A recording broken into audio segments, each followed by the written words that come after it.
Hi, everyone. Thank you all for joining us for Bloomreach's Commerce Pulse Quarterly Roundtable today. My name is Michelle, and I will be hosting our event. I'm joined by my colleague, Jean, who will be helping me share today's data with you all, as well as Amy Eschelman, Managing Director of Retail Industry Solutions at Google Cloud, and Brian Walker, Chief Strategy Officer at Bloomreach. Thank you all for being here today. For those of you who have joined us at Commerce Pulse before, welcome back. For those of you joining us here for the first time, Commerce Pulse is a quarterly event that highlights the data that we gather here at Bloomreach, where we power e-commerce experiences for hundreds of businesses around the world. With the help of our panelists, we put those numbers into context, providing us all with a better understanding of the state of commerce today and what we can expect going forward. Today, we'll be looking at data from the month of September, our most recent full month, as well as data for the last quarter, so July through September. We'll break that down into 4 sections: a general overview, a look into a few B2C sectors, a brief look at B2B, and then we will end with our favorite thing, some predictions for the holiday season ahead. So to kick things off, I'm going to pass it over to Jean, who will share some key data points from the overall trends we saw this past quarter. Jean? Thank you very much, Michelle. So looking at e-commerce results, the overview, we can see that for North America, traffic was pretty flat in September year over year, with increases of about 1.5%, whereas conversion rates decreased of about 18% year over year. The average order size went up in North America by about 20%. Looking at UK EU numbers, we see that traffic increased by almost 15%, whereas sales only increased by almost 2%. On the other hand, we can see that conversion rate was down, kind of like the North America did, of about 18%, and the average order size knew an increase, but a more little one of about 7%. When we look then at the data of September versus August of 2022, we can see that North American sales were down of about 4% in September as compared to August. And in UK and EU, sales were also down, but only of about 0.5% in September as compared to August. Now, looking at Q3 2022 versus Q3 2021 data, we can see that traffic in North America was down, but slightly, and sales were up of about 3.5%. Conversion rate knew a more significant decrease of about 12%, and the average order size went up by almost 17%. In the UK and EU, traffic was up of about 14%, whereas sales were down of about 7%. Conversion rate were also down of about 18%, and the average order size remained pretty flat, but still knew a decrease of 0.5%. What's interesting to see here with recent data from COMEX, we can see that retail executives, a third of them, plan to increase the number of promotion these holidays, with top searches notes containing promo, deals, sales, and clearance. So back to you, Michel. To clarify, Jean, the searches are the consumer searches. So consumers are searching for deals and promotion and sale products, and it's commensurate with the promotional activity we're seeing from retailers increasing this fall and holiday season. Okay. Yeah. Thank you, Brian. Thank you. Yeah, we will come back to that momentarily, actually. But to kick it off, I think maybe it would be great if we could start with a broader overview of e-commerce from both of you. Just as we look at these past trends, how should we be thinking about e-commerce right now? Brian, you want to start? And then Amy, we can pass it over to you. Yeah, first of all, good morning. Thank you all for joining who are on here this morning. You can see it's kind of dark here in Seattle at 8 in the morning. You can see fall is definitely kicking into gear. here in October. When I look at the data, I see, again, sort of some lumpy, interesting results, but kind of in the macro, we see the pressure on consumers, and we can see the impact of inflation as well in the numbers. So we see traffic holding pretty steady year over year in North America, not necessarily growing dramatically, but holding pretty steady. Europe, we've seen some decline in traffic in September, but an increase overall in Q3. But we see in the average order size numbers really the impact of inflation. Even though it's a highly promotional period, and we can see that reflected, kind of out in the marketplace, and we can see that in consumer search, as we just saw. The reality is that the retailers have had to raise prices. So they may be raising prices on the one hand and offering promotion on the other to try to stimulate demand.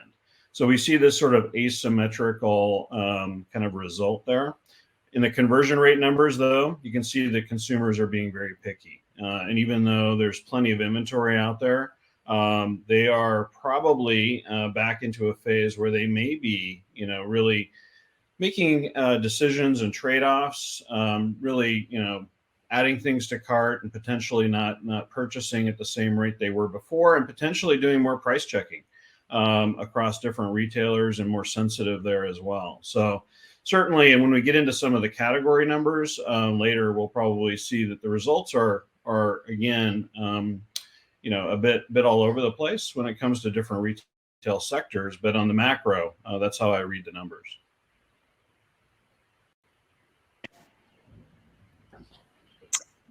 Amy, what about you? Any thoughts on that? Yeah, I mean, it's kind of very similar thoughts. I mean, I think when we look at our publicly available search data and our search trends, we're seeing a lot of the things that were just mentioned.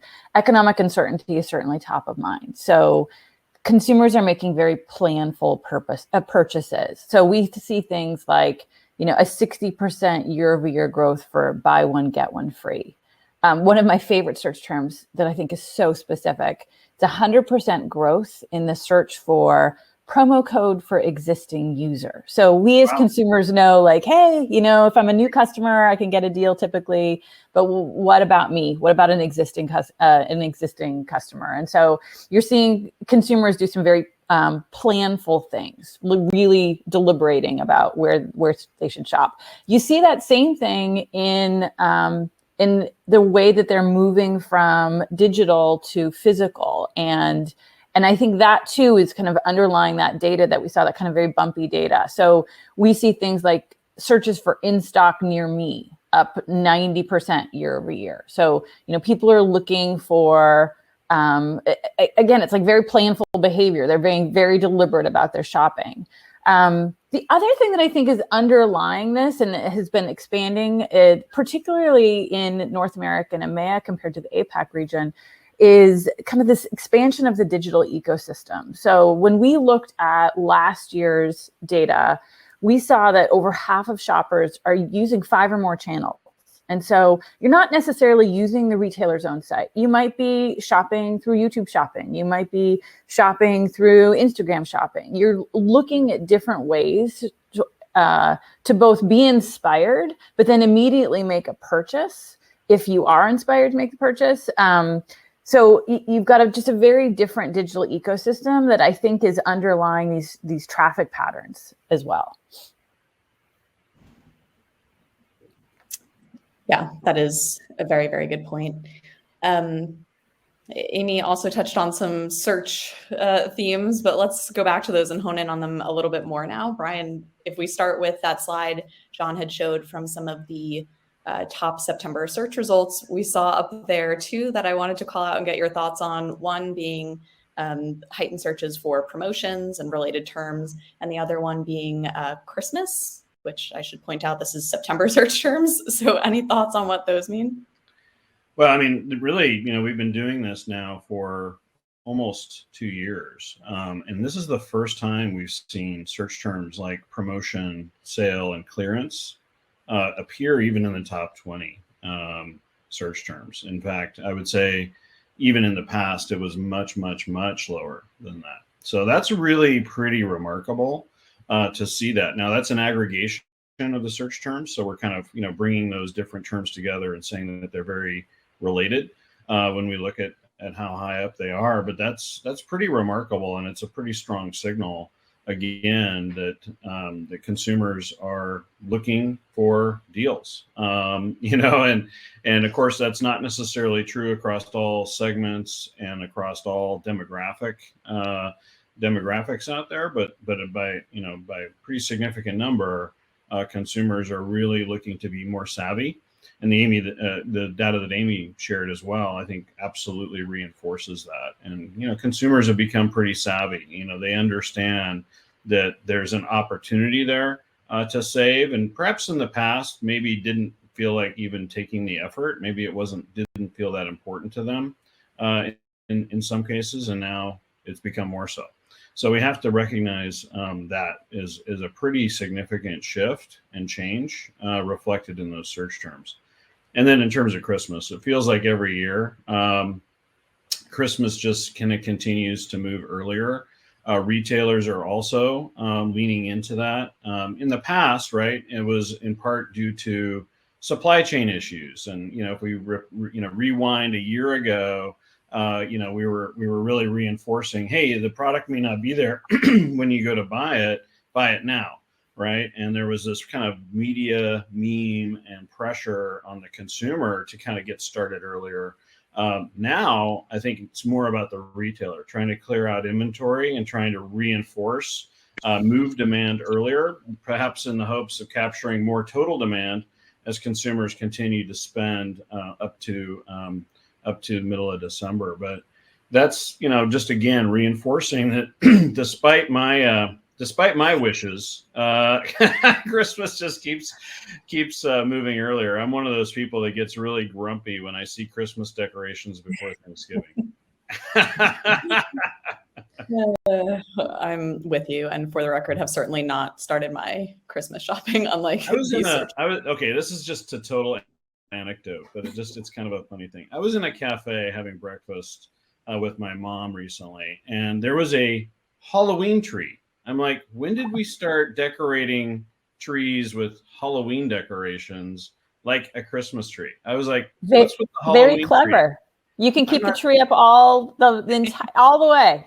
Just change out the decorations. I'm not into this. I'm not into it. That's some sustainable decorating for you. Yeah. That is using that tree as much as you possibly can. Yeah, getting their money's worth. Amy, a few other search terms I just wanted to touch on briefly. We saw an uptick in jumpsuits, blazers, the slightly less office appropriate swimsuits. What does this tell us about maybe some changes in consumer lifestyle habits? Well, I think you've got two things going on there. One is kind of return to the office, and the other is the search for the experiential. We can now, travel more than we have been able to over the last 2 years. So you're definitely seeing people get out. There's a couple of, terms that I think were really indicative of this. Like back in April, we saw a 500% year-over-year increase in directions to work. Like people are going back, and so they forgot how to get there. They forgot how to get there. Maybe they've never been before. I mean, remember, we were in this for 2.5 years. And so you're seeing them, want to dress appropriately. The other thing that we're seeing is definitely this move towards experiential, getting, travel. So we're seeing a 90% year-over-year growth in searches for last minute flights globally, or 70% growth in, day trips from, kind of name your destination. So the desire to kind of travel and get out. They're also desire to be, amongst people. So searches for restaurants open now have, grown globally 600%, huge growth in that. And then we've also saw navigation to restaurants, sit down restaurants, increase 18% quarter over quarter, beginning of this year. So you're just seeing people get out. And again, it's that planful thing of near me, open now. There's some qualifying terms in there that are really showing this very deliberate behavior. I also noted that Blazer was on that list, and that kind of indicates, as you said, Amy, people, either return to work or traveling for work events. Like Blazer feels like that's a throwback almost, quite a few years, especially as we've all grown more casual with work from home and so on. So that was kind of interesting to see Blazer show up in the top 10. And I think it is indicative of increased business travel and return to work. Yeah. I should say not return to work, return to office. Excuse me. Maybe return to work for some people. Yeah. Okay, that is great. Thank you both for all those insights. I'm mindful of our time, so I want to move us along to breaking these trends down a little bit more by moving us into some of the B2C sectors within those overall trends. So, Sean, can you take us over that data now, please? For sure. So looking at B2C e-commerce, we're going to go to B2C apparel first. So we can see that sales remain flat in September year over year with an increase of 0.5%, but went down in Q3 over Q2, but just a little bit, not even a 0.1%. Traffic was up year over year in September of about 10% and 5% in Q3 over Q2. Conversion rates for apparel went down pretty significantly of about 20% year over year in September and in Q3 over Q2. And the average order size went up year over year in September, but down of about 13% in Q3 over Q2.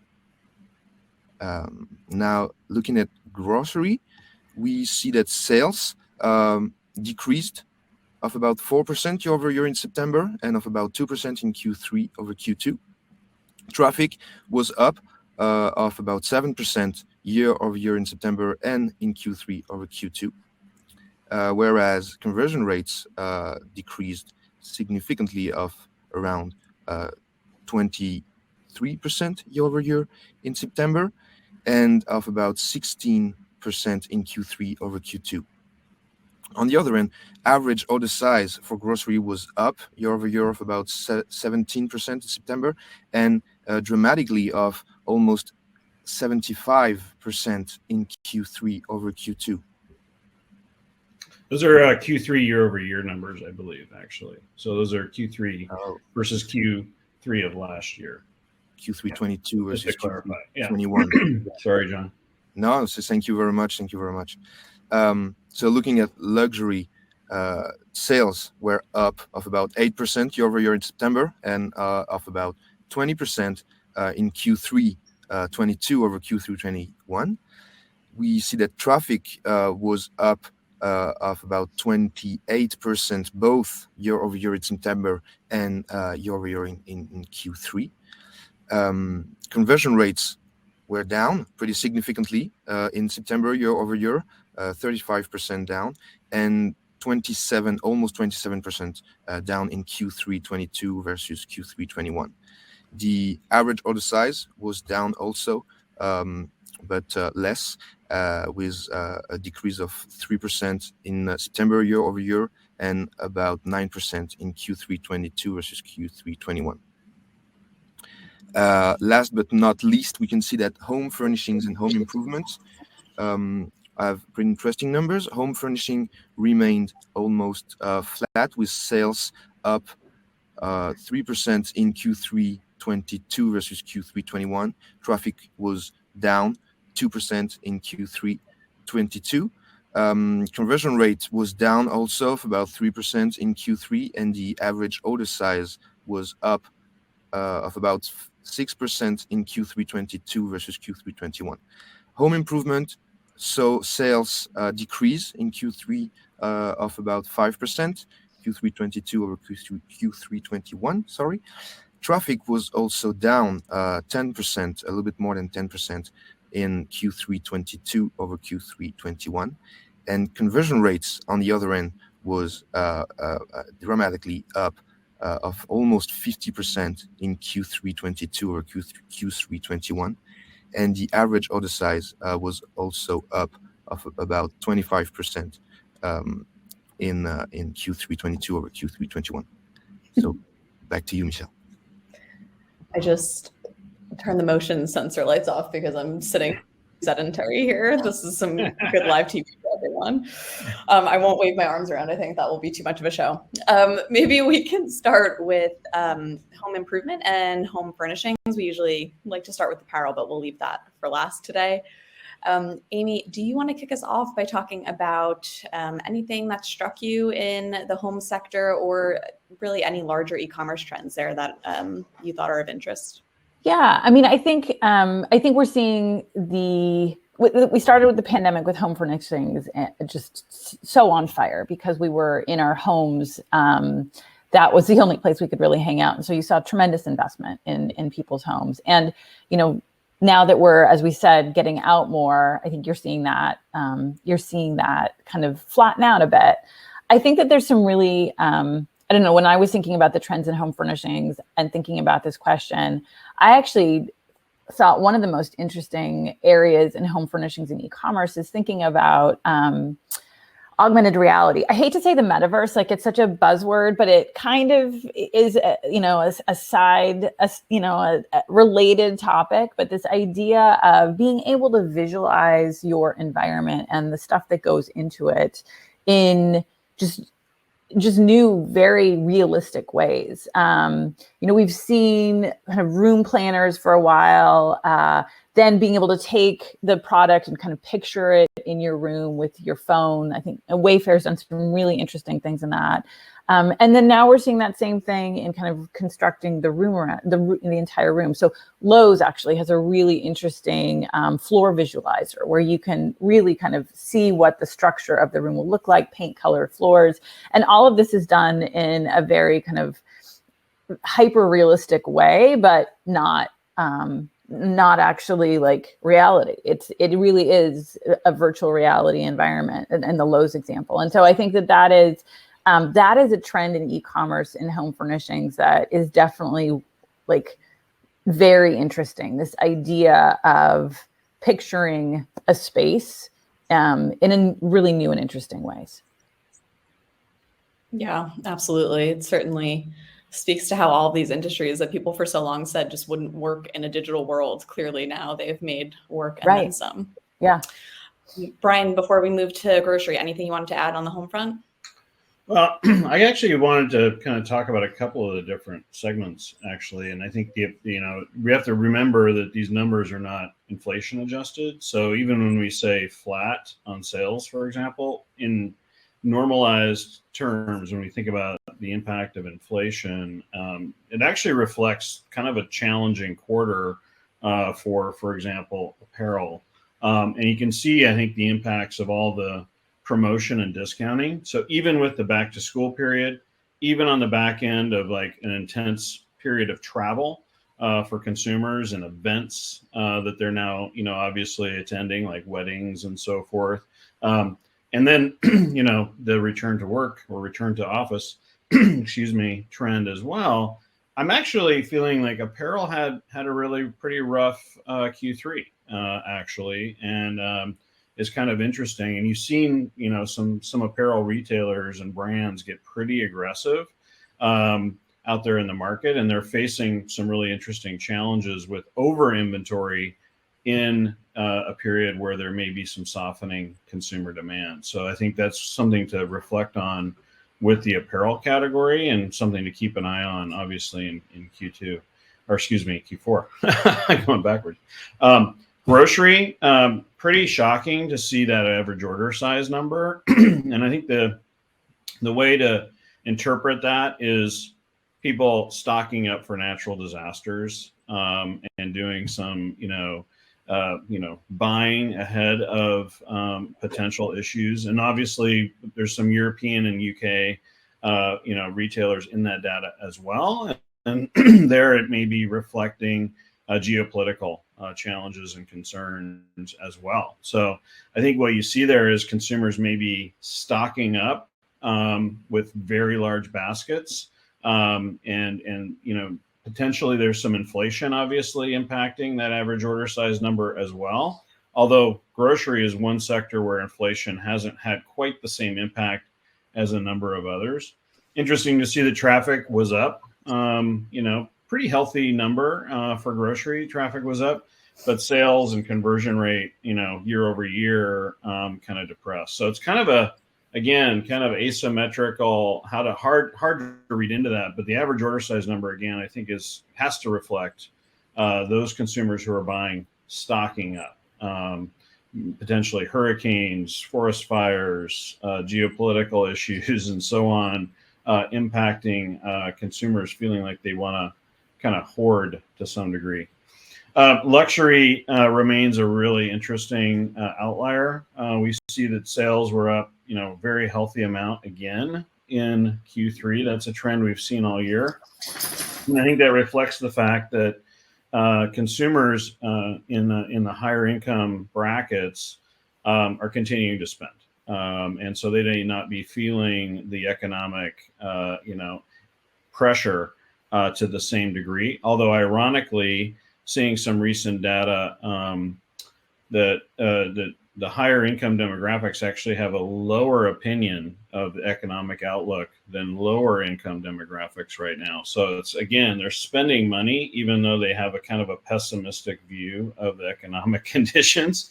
And that's probably because they're looking at their equity portfolios. But nonetheless, again, the luxury sector has really done well this year online, and I think it's been stimulated by events, stimulated by more travel, and the fact that consumer demographic remains in a pretty healthy position overall, and so they continue to spend. And lastly, you asked about home. I think it is interesting to see that home furnishings continues to do pretty well, even though you would think that a lot of consumers, bought new kitchen appliances and gear, plates and forks and so on. They already did, upgraded their patio furniture. They've already invested in a work from home or study from home kind of environment and so on. But home furnishings continues to perform pretty solidly year over year. And I think it's just, in a sense, connected to an overall nesting trend. I think a lot of consumers now really do spend a lot of time in their homes, in their apartments, and so on. And they want to have a great environment, and their entertainment is at home now. They're eating at home more now than they were in the past, even though, yes, I agree. Getting out to a great restaurant is a relief in some ways after the years when we couldn't do that. But I think that's reflected there. And then, home improvement. Interesting to see that, while sales are down a bit, people have really adopted the e-commerce channel for home improvement in the pandemic, and things like curbside pickup are just so convenient. You see that reflected there. And again, average order size and conversion were up very high in Q3, and that may again be reflected in things like natural disasters, potentially stimulating some demand. And obviously, as we keep saying, inflation is also embedded in that average order size number. Brian, you're making my job easy. I think you just knocked out my next 5 questions. Sorry. Apologize. I was on a riff there. No, that was an incredible overview. I do just want to dive into apparel because you had touched on that in the beginning. And I just want to talk about that a bit more. Get Amy's insights there. I know Brian has said maybe not the most exciting quarter for apparel, but Amy, is there anything that stands out from you there in terms of things that did go well or challenges that we're seeing right now? Yeah, I mean, it's similar things to Brian. I think it's interesting that luxury continues to do incredibly well. We have work with Vogue Business. They adjust, are releasing something where they expect luxury to continue to grow, including across clothing, but also the other sectors as well. So I think, it's on the very high end, some really strong results. On the other hand, you also have, companies like Shein, which is on the exact opposite end of the spectrum. It's doing incredibly well. So ultra fast fashion at very low price points And so it's interesting to see kind of that dichotomy, both doing really well. The other thing that I wanted to bring up when it comes to apparel as a trend that we're seeing, and I hesitate to call it a trend because it's more meaningful than that, but is, a demand for more sustainable products. And I think historically we saw retailers, and myself having come from retail, it's always, it's been hard to make an impact on sustainability without making a negative impact on the P&L. And I think that you're starting to see that really change, which is really exciting. We work with Urban Outfitters. They have a brand called Nuuly, which is their rental and resale brand. And they're using data to make some more sustainable choices around shipping upgrades, which both improves the customer experience, but then also improves the bottom line. And what they were able to do using data is figure out that they had some customer dissatisfaction, particularly on the West Coast, when it was taking longer than anticipated to get the product to the consumer. But rather than upgrade everything, they were able to get really laser focused on key zip codes or key days where they needed to make that change. So great customer impact because you actually got it as expected, but also great impact on sustainability because they were really laser focused on where they were making those upgrades and the impact it was having. And so I think that is something that in fashion and apparel particularly, which, sustainability can be a challenge. I think we're really starting to see things change in how people are thinking about it and thinking about the impact it can have on the business. So I'm encouraged by that. Not necessarily evident in the search results, but an underlying like an underlying movement in the industry that I think is really interesting. Yeah, I think it is especially true amongst the younger consumer segment who, have sort of started reuse and upcycling. And it's really starting to, I think, impact, what has always been one of the most important segments of the apparel customer base, right? Driving a lot of demand. And it's definitely having some impact. Plus, sort of economic considerations and so on. I think that all adds up to a bit of a challenging environment, unless you're already on the path to adapting. Mm-hmm. So speaking of some larger trends, in our last Commerce Pulse, we had spoken about two big industry concerns at the time, which were increased inventory and returns. Do you think we were still seeing this persist into Q3 as reflected in some of these trends here? Or do you think maybe there was something else that was top of mind for retailers? Amy, if we could start with you and then go over to Brian. Yeah, I mean, I definitely think the search trends that I talked about at the beginning are definitely, you're seeing the consumer think about inventory and in stock and, looking for things that are in stock near me. So not only close by, but also is that inventory actually in the store? And so the demand on retailers to make sure that they have inventory visibility, that inventory visibility moves across the digital and the physical channels is really important. The other thing, we've been talking about AI, the other place where we're seeing the application of that continue to gain interest and momentum is really around product discovery. And, you're seeing digital experiences become incredibly important.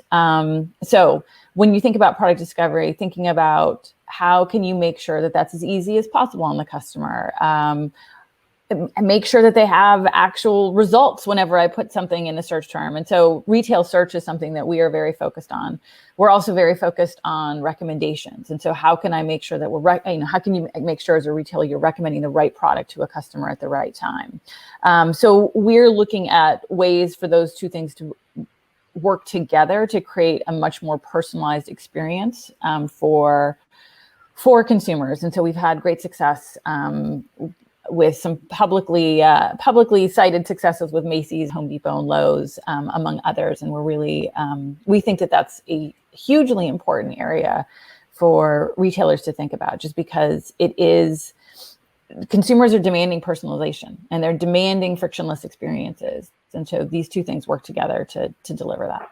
Yeah, I absolutely echo that. Obviously, we're very much focused on driving product discovery that's relevant and that's contextual. Yeah. And certainly things like buy online, pick up in store, or curbside pickup, and integrating your store-based inventory into that experience is critical.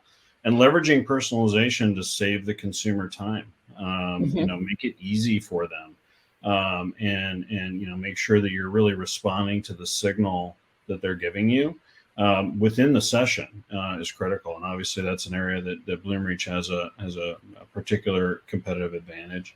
And then using your marketing channels to communicate, again, contextually relevant content to the customer. And I intentionally didn't use marketing there, right? Because I think for the consumer, they're looking for that authentic type of communication from the brands that they're engaged with. And again, make it relevant to me, based on what I'm doing and what I've done in the past, of course, but even more importantly, what I'm doing now. And that's, of course, even more critical as we head into the holiday season, when I'm more likely to be shopping for someone else than I am for myself, which means past history is not nearly as relevant as what I'm doing in session or across different interactions, including social media and marketing channels and your website and your app.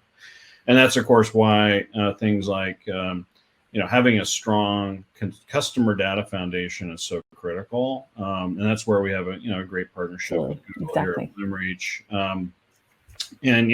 Again, leveraging AI to make your marketing and your communication and your site experience smarter, and support what you're doing from a merchandising and marketing strategy to drive that optimization, and even more important, make it relevant to the consumer. So I couldn't agree more with Amy, and obviously we'd love to talk to whomever about how we might support those kind of initiatives, which will likely be next year, considering where we're at in the calendar right now. Exactly. Well, I was going to ask a little bit about some actionable advice, but I think you actually both gave some. Anything else that you two would add? I mean, there's a lot of people from companies in this B2C sector watching here today. If there's anything they should be taking away from this in terms of technology. I was going to I know you're going to ask about predictions later, so I was kind of holding some thoughts to kind of talk about what we can anticipate coming, and what kind of things to be thinking about there. But so I was thinking maybe we would cover that as well a little later in the conversation. Happy to get into it now, though, too. I mean, I think Brian and I just hit on a lot. We did give some, big things to think about. The other thing that I would say, just to be, it's fairly general, but in retail, change is constant, right? Change is constant. Consumers are constantly demanding new things from the experiences that they have. You have to be as agile as possible to meet those demands, meet the demands of the environment we're in. We've mentioned, like the pandemic, inflation, like all of these things, you have to be as agile as possible. And Brian mentioned this, like data can be the foundation of a lot of how you evolve those experiences and how you make sure that you are being as agile and responsive as possible. So I think that's the one thing that, I just, how fast it moves, how responsive are you is the one thing we didn't kind of mention. Yeah, so I think, since we're into October, as you think about your merchandising and marketing plans are probably pretty locked in heading into the holiday, but you've got to have some flexibility and agility built into there, just as Amy suggested. And then recognize that there are some really critical channels where you do have a lot of agility, and you may need to kind of loosen the brand marketing strings a little bit and see what kind of engagement you can drive. And that would include, social channels, where, consumers are looking for kind of spontaneity. They're looking for fresh things. They're looking for authenticity. And I think in those channels, that's an opportunity as well to drive some experimentation. And it might go outside the boundaries of some people's comfort zones inside your organizations when it comes to brand communication and so on. but that's definitely an opportunity, and most importantly, an opportunity to test messaging, but also test pricing and promotions and other things that then could get folded into some of your more conventional marketing channels. But I think testing, optimization, obviously that's not new, a new set of sort of tactics. But certainly heading into holiday, having a Tiger team that's really focused on testing and learning fast based on data and acting in essentially real time. I know it's not real time per se, but the reality is the data is real time on our platform, and the reality is you can respond very, very quickly. You can also, of course, leverage the system to drive those optimizations in an automated way, but even more importantly, draw insights that then can inform what you're doing tomorrow and next week to move the needle. And you really don't have that much time, and it is a critical period for every brand, for every retailer. Unless you're really focused on Valentine's Day, pretty much you're going to be in a make or break, right? They call it Black Friday for a reason, and it's critical that you execute effectively. And then I think take the lessons learned into next year. And retailers and brands, obviously, we know this for years now, have traditionally not invested in the technology to the degree they probably needed to. And it really is important, even in a downturn, to recognize that making those investments and laying out not only the technology, but the operational chops to execute against that has become table stakes. And, the senior leadership inside these organizations need to embrace the role of digital in driving all of their demand. Even though we tend to only count the cash register at the end of the day. And sometimes that leads to a bit of a blind spot. We think, online contributes X and stores contribute Y, or wholesale and whatnot. The reality is your digital channels are driving almost all of the demand now, right? That's where consumers discover. It's where they engage. They may still convert in other channels, but that's, again, where we look at conversion rates and sometimes maybe misread what does that mean. For my business, if you're measuring conversion rates online, it can actually lead you down a bit of the wrong path at times. So it's really important that, traffic, engagement, and then being able to track customers' engagement from a data privacy compliant way across channels, so that you can understand the impact of your digital channels on the entire business. And those are things you can still do even heading into holiday to make sure that you're coming out with clear insights about what to do next, and even more importantly, right, optimizing the business you have in front of you. That's great. Thank you. And like you said, we'll get right back into that holiday piece in a moment. But before we get there, I do want to make sure we touch on B2B today. So Jean, do you mind taking us through those numbers quickly?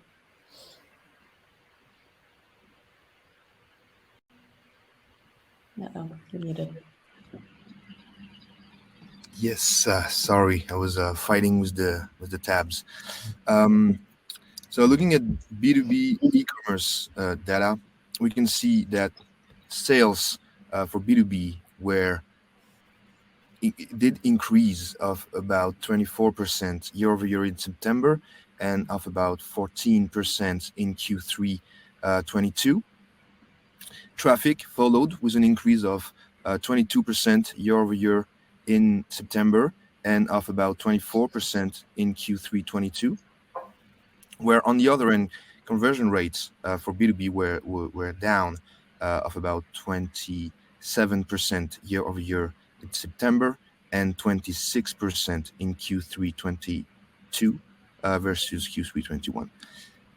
Interesting about the average order size, significantly up year over year in September, with almost 32% increase, but down of about 4% in Q3 22 versus Q3 21.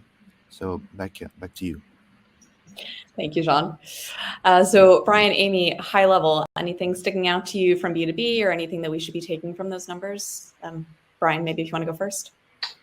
I think we have to recognize that B2B was kind of in a different business cycle last year, while we were still essentially emerging from the pandemic. And so when you look at those pretty healthy year over year kind of numbers, I just recognize that what's driving that in a sense is the offline economy kind of coming back, right, in a sense, as distributors and manufacturers are fulfilling demand that is sort of being driven by the reopening in some ways of the economy. So supplies to facilities, restaurants, schools, all those kinds of things drive demand, as well as the manufacturing sector, which is actually in a pretty healthy place right now economically. I do think we have to reflect on the fact that, while September average order size was up quite a bit, if we look at overall Q3, it was actually down. And so I think that's a bit of a concern, maybe reflecting some price pressure and pricing issues. For distributors that are bringing product in from offshore, the strong dollar is actually kind of helping them in some ways. And so they can keep prices kind of down, even though inflation has been an issue. But obviously for domestic manufacturers, it's kind of the opposite, right, issue. So anyway, overall, I would say B2B continues this year to have a pretty strong year, pretty healthy results. We certainly hope to see that continue into next year. Thanks, Brian. Anything you want to add to that, Amy? I mean, I think the thing I'd want to add is that the experiences, those digital experiences that are so important in the world of B2C, the same is now true for B2B. We expect that as a consumer, that those work very similarly. And so all the great, tools and personalization and, the ease and the frictionless nature of a site that you would expect on a B2C site, you should now expect on B2B. And so I think that is kind of the big, one of the big focus areas or should be one of the big focus areas in the world of B2B commerce. The other thing that I would say is that, the service part of it should also be as frictionless. And so thinking about how can you automate that? How can you make that as easy as possible? It's been an afterthought, and it can really no longer be an afterthought. You really have to think about kind of extending those frictionless experiences from the consumer world all the way to even customer service on the B2B world. Yeah, absolutely. Well, thank you. Sorry to rush you both through B2B, but we need to get to our last section before our hour is up. We are moving on to our holiday predictions. So Amy, we will maybe start with you again. What are you thinking about as we look at holiday e-commerce, which is rapidly approaching for the years? I think we're in it. Yeah, I know. I've heard the search terms. We have already been in it. Yeah, I think we're in it. Okay, so like what we're expecting to see from a digital basis, we're expecting to see digital continue to influence sales. And Brian talked about this. Like, you can't just look at traffic and conversion. You have to look at its impact on the entire ecosystem. And so we expect digital to continue to influence sales. We're seeing kind of, the network traffic across our Google Cloud network is definitely increased. It was up. It was up more in the first 6 months of 2022 than in 2019 total. So like, we're definitely seeing an increase in traffic. Personalization matters. We've talked about that in so many ways. And we talked about just how consumers are demanding it.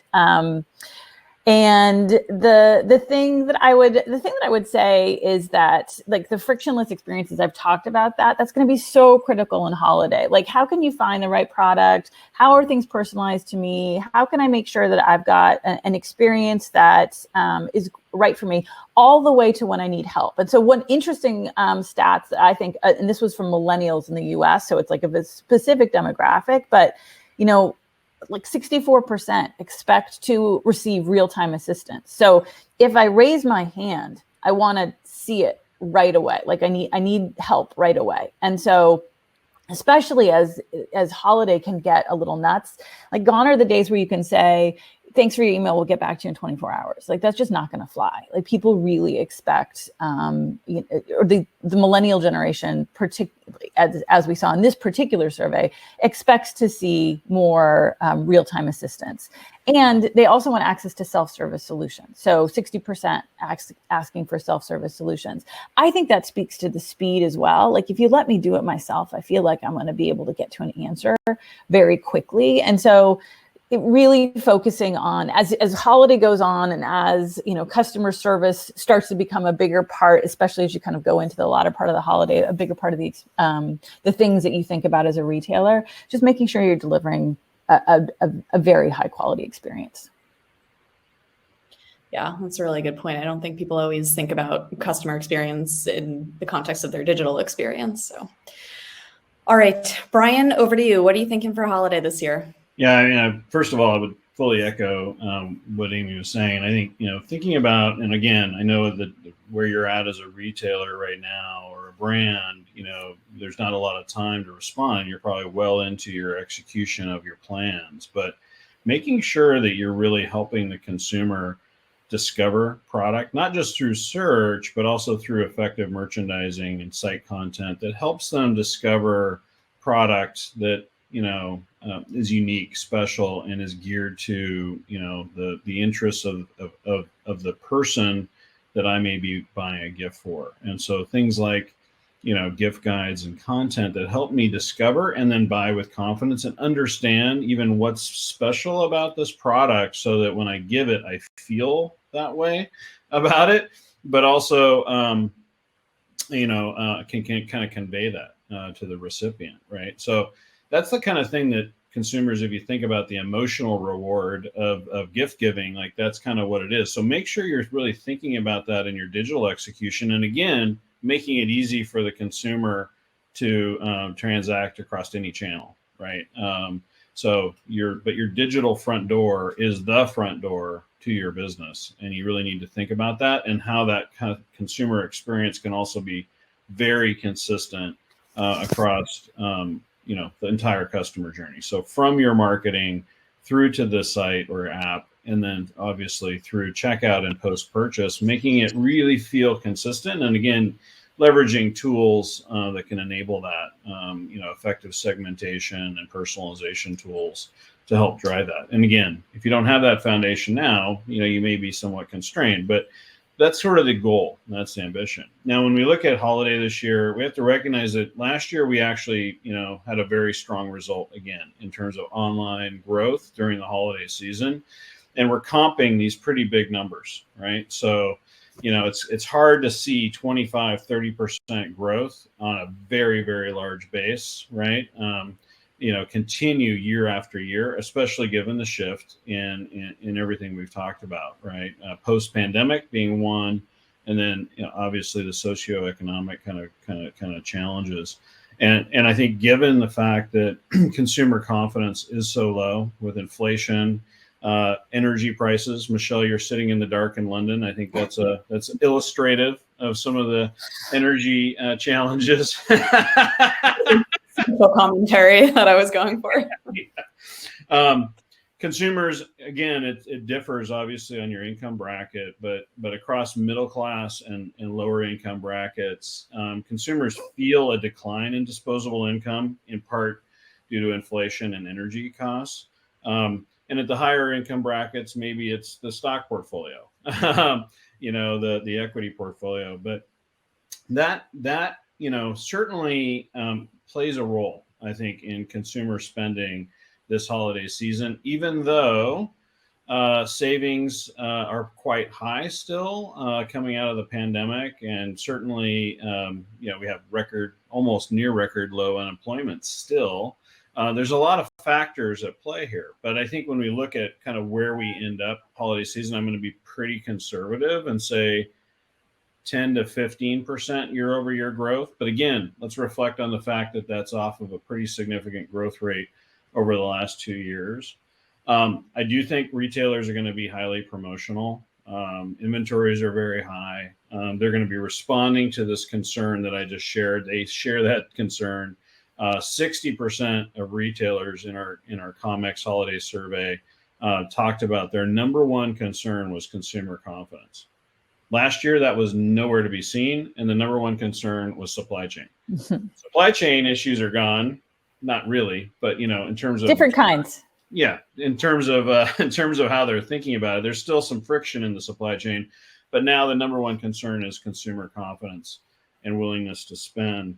So we're going to see a lot of promotional activity. I think that'll probably start much earlier than we've grown accustomed to. The narrative in the pandemic was, oh, we've achieved post-promotion retail. Like we've now, moved past all this like heavy continuous discounting because supply inventories were low and demand was high. And so now we're kind of, the seesaw has flipped in some way. So we're going to see, I think, a lot of early promotional activity. Consumers are going to be savvy about that. They might actually delay spend more than we have seen in the past. And so even though retailers are trying to go early and stimulate holiday spend early, I actually wouldn't be surprised if consumers are like, let me wait and see. And again, the media, not to blame the media, but the media plays a role in setting the narrative. And you can already kind of hear that in a lot of the media reporting, talking about high inventories, talking about promotional activity. And consumers pick up on that stuff. And so not only has Amy reflected early on in the hour that consumers are searching for promotion codes and things like that in our search results, I think consumers are going to pick up on it, and they might actually delay spending, hoping to get an even better deal. So we'll see. It'll be very interesting. But I think the net, given everything, we're probably looking at 10 to 15% growth. And when I say that, I'm talking about like real growth, not factoring in inflation. So the numbers might actually look a little higher when we count the scoreboard at late December, but I think that's probably where we end up. All right. I'm probably going to be wildly wrong. Yeah, you guys can all. I love when Brian gives a number because then I get to call him out on it during the next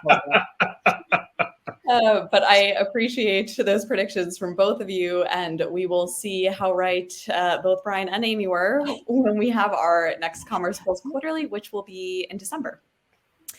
Brian, Amy, thank you very much for all of your fantastic insights today. I really appreciate you both being here.